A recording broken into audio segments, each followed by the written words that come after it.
Hello, everyone, and welcome to English Pod. My name is Marco. My name is Catherine, and today we're bringing you another elementary level lesson as a part of our interview series. That's right. This is part 2 of the interview series. In the last part, we talked about, a brief introduction when you arrive to a job interview. But on this occasion, we're going to talk a little bit about yourself and your life. That's right. So this is the most personal part, I think, of an interview. Let's take a listen to today's dialogue, and we'll be back in a moment to talk more about the things that you've heard.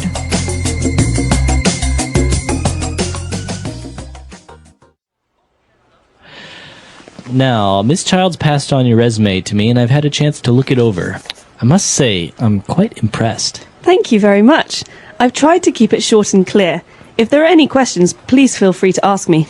Well, yes, I do have a number of questions, but perhaps first you could give me a brief overview. I'd like to get a little bit of an idea of your background. Yes, of course. Well, as you can see from the resume, I'm 27 and grew up in Brooklyn, New York, although our family moved to London when I was quite young, at around 16. Ah, I see. So you were actually educated in Europe? Yes, precisely. Although I was born in the US, I would definitely call London home. But as you see, I've actually spent a lot of my life moving from country to country. My father was in the oil business before he retired, so we also spent a number of years in Saudi Arabia too. Very interesting. So it seems you had quite an adventurous childhood. Absolutely. We were never still for too long, but now I'm really looking to settle down. I see. Okay, well, let's move on to discuss your education, shall we? Sure. All right, we're back. So obviously this person had a very interesting life, and they use some pretty interesting words there. So why don't we take a look at 5 key words that we have prepared for you on Language Takeaway. Language takeaway. All right, so the first word that we have is right when Mr. Parsons talked to Miss Childs, and he said that he was very impressed with her resume. All right, so someone says, I'm impressed when they think that something that you did or something about you is very interesting or good or better than most people's. That's right. So you're kind of amazed. You're kind of, you're like, wow, right? And so this is an adjective. I am impressed. That's right. So teachers sometimes say this. Maybe when you do really, really, really well on a test, they say, hey, Marco, I'm really impressed. You got 99%. Parents say this to friends, family. So basically, this is a way to say, good job. Wow. Right. And there's also a verb. So this is the adjective, to be impressed, and the verb form would be to impress someone. So that's obviously, if you impress your teacher by studying, your teacher will be impressed. That's right. And following that, Mr. Parson has some questions about Miss Child's background. That's right. He asked her for a brief overview of her background. So we have 2 interesting words there. An overview. What is an overview? An overview is like a summary. It's basically a way to ask for someone to give you a lot of information in very few words. That's right. So you don't really want too much details. You don't want somebody to tell you their life in detail. You just want a brief summary. Right. So not, I was born on August 11th in 1979 and I was, and then I went into this. And no, this is basic, simple, this is where I'm from. This is where I went to school, the end. And well, he wanted a brief overview of her background. What exactly is her background? Well, think about the word back. Okay. That means behind. Or in this case, background is your personal history. So you could ask someone, what's your background? It means, where are you from? Or, what have you been doing up to now in your life? That's right. And precisely when he asked her about her background, now she's starting to talk about her life. In general terms, as we said, it's an overview. So she said that she's 27 and she's from Brooklyn, etc. So she starts giving very general information about herself and her life. Exactly. So when she starts to do this, Mr. Parson has more specific questions about her life because he wants to know details. So he asks her then where she was educated. So this phrase, to be educated, is very important. That's right. So he's asking her, you studied in Europe. That's right. To be educated means to have someone teach you or to go to school somewhere. So, for example, I was educated in America. Where were you educated, Marco? I was educated in Chile. Wow. So you've been educated in a number of different places, right? At home and in a different country. Right. But you can also specify the university name, right? For example, I was educated at Harvard. Can you say that? You can. Or I was educated at a number of different schools. So you can say, I studied or I was educated. All right. And well, apparently she was moving around from Europe, United States. So Mr. Parsons says, wow, it seems that you had an adventurous childhood. Okay, this is a great adjective, adventurous. You can say a person is adventurous. So Marco is very adventurous. He likes to jump out of airplanes. But you can also say that an experience is adventurous, like moving around a lot as a child. Right. So I guess adventurous can go hand in hand with exciting or very interesting, full of emotion. That's right. Okay. Adventure, adventurous. So a person can be adventurous, and we actually had a lesson about this when we describe personalities. You can say someone is adventurous. Exactly. All right, very good. So 5 key words that we just took a look at. Why don't we go back, listen to the dialogue again, and we'll be back to talk a little bit more on Fluency Builder.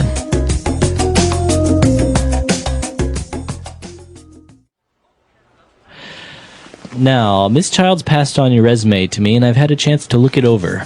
I must say, I'm quite impressed. Thank you very much. I've tried to keep it short and clear. If there are any questions, please feel free to ask me. Well, yes, I do have a number of questions, but perhaps first you could give me a brief overview. I'd like to get a little bit of an idea of your background. Yes, of course.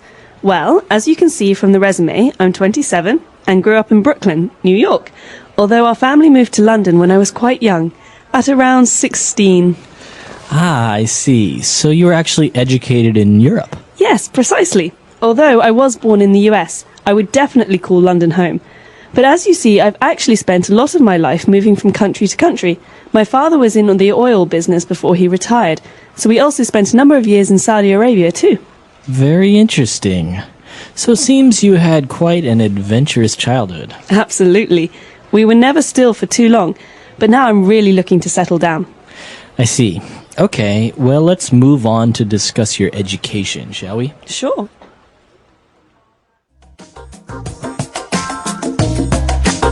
All right, we're back. So we have 4 phrases for you on Fluency Builder prepared, and let's start on with the first one. Fluency Builder. Okay, so at the very beginning, Mr. Parsons is continuing what he was saying in our first part. So Mr. Parsons is talking about Rebecca's resume, and he says, the secretary, she passed it on to me. So this verb, to pass on, this is really important. What does this mean? Well, the secretary, Miss Childs, passed on Rebecca's resume. That basically means Miss Childs received it, and she didn't keep it. She passed it on, or she gave it to another person, in this case, Mr. Parsons. Okay, so this shows that something doesn't stay with one person, like you said, Marco, but it moves from one person to another person. So, for example, my mother told me to pass this message on to you. The message is not for me, it's for you. I think also with physical traits, like maybe if your mother had green eyes, you can maybe say, my mom passed on her eye color onto me. That's right. So you got it from her. All right, so that's what happened with the resume, and he said, well, she passed it on, and I've had the chance to look it over.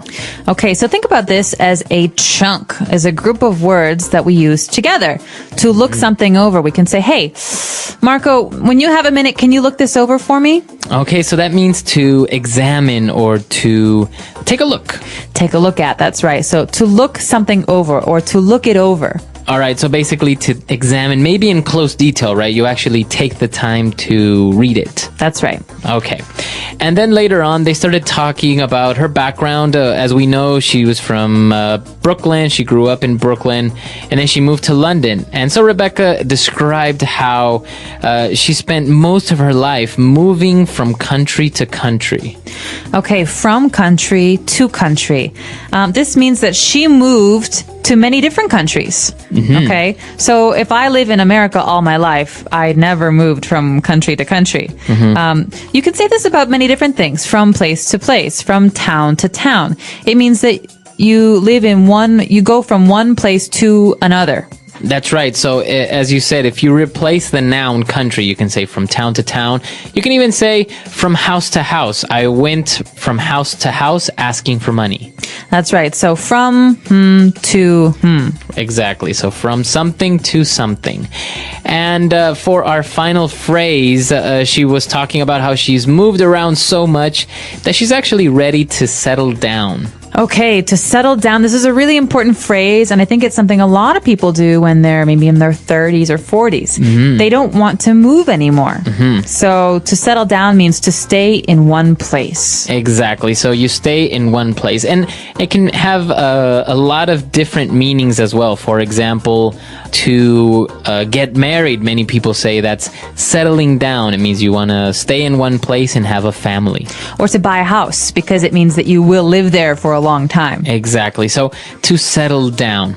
So a lot of interesting phrases there, a lot of words, and this is, as we said, part 2 of our series. So I think it would be worthy for us to listen to this dialogue one last time, and we'll be back to talk a little bit more.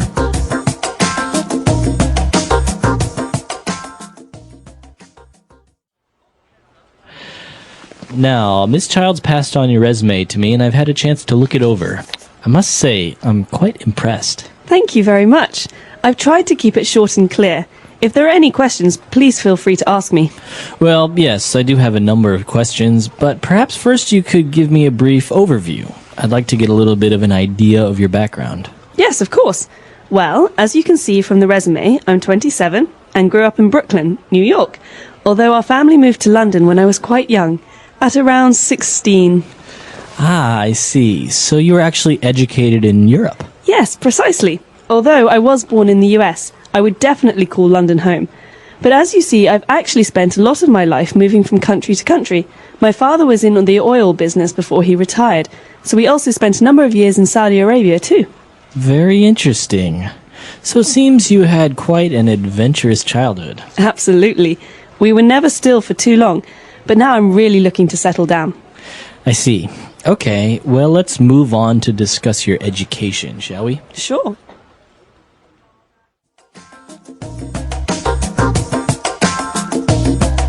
All right, we're back. So this is part 2 of a 10-part series of the interviews.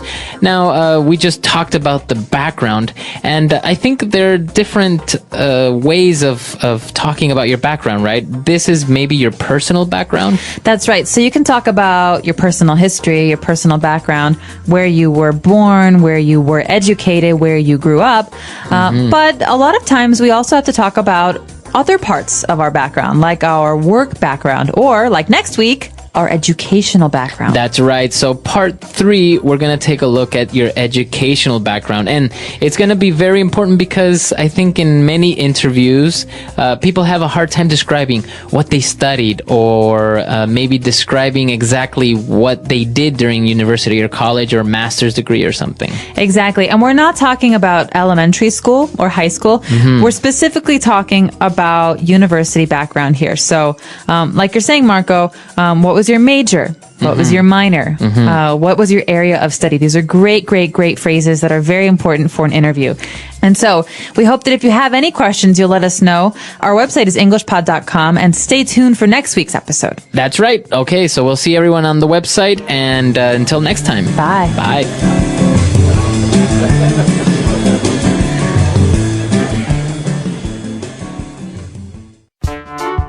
The English Pod Audio Review. Listen to the meaning, then say the vocabulary word. Cause someone to feel admiration. Impress. A general description. A brief overview. To calm down. Settle down. Hand in. Pass on. Feel relaxed. Feel free. Let's try that faster. Hand in. Pass on. A general description. A brief overview. Feel relaxed. Feel free. To calm down. Settle down. Cause someone to feel admiration. Impress. Now say the word and hear it in a sentence. A brief overview.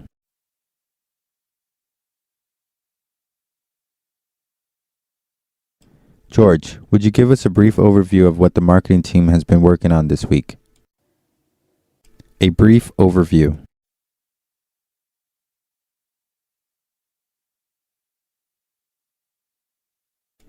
This guidebook doesn't have a lot of detailed information about Paris. It just provides a brief overview.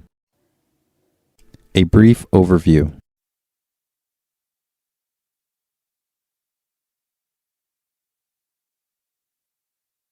Before we talk about the specific job description, let me give you a brief overview of what we do here at ABC Corporation. Impress.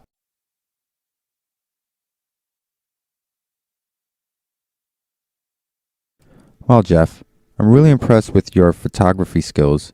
These pictures are beautiful. Impress.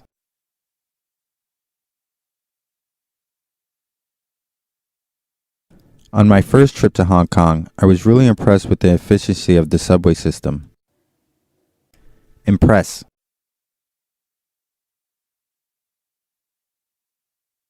Good job with that sales meeting, Ellen. I think the client was really impressed. Pass on.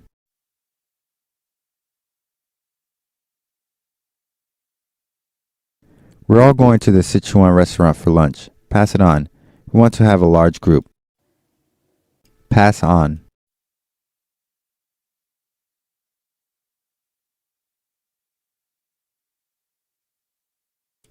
Linda, after you add the most recent QC figures to the report, please pass it on to Mr. Wang.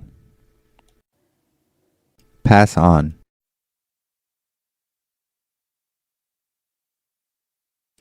Thanks for your feedback. I'll pass your suggestions on to the design team. Feel free. Excuse me, may I use your bathroom? Oh, please, feel free. Feel free. Welcome to our art gallery. Feel free to look around. Feel free.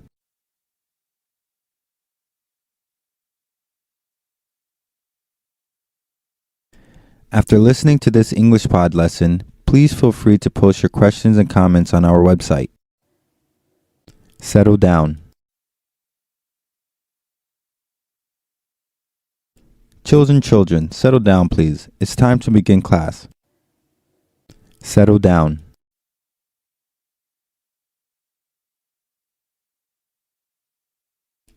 He was something of a playboy in the past, but now he's ready to get married and settle down. Settle down.